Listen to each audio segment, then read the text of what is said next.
So this week we're going to be going over tips and how to add them and how to look at your tip report. So adding tips can either be done after someone has already been on a trip by charging their card on file, or you can do it during the checkout process. So once you have a reservation in the shopping cart, what you're going to do is click on Add Tips at the bottom right. From here at the top, you're going to select a reservation. That way on the reports you can see what reservation it was with. You can either click Add Tip to these set percentages we have.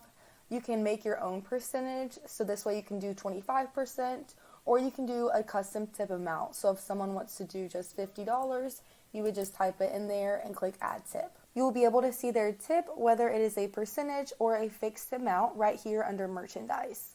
If we want to go to our tip report, what we're going to do is go to the left and click on Reports. And then from there, we're just going to click on Tips. You're just going to put in the from and to dates right here of the report you want to look at. So I'm just going to do from yesterday to next Friday. And I'm going to do it midnight, and then I'm going to hit Generate Report.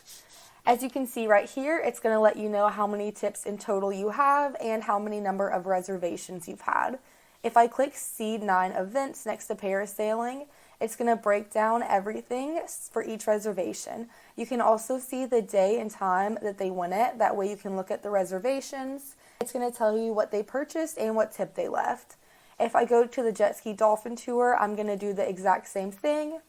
This one is nice because if you have personnel, it's going to tell you who that guide was as well. So if you wanted to match the tips to the guide, it's very easy to do that right there in that personnel.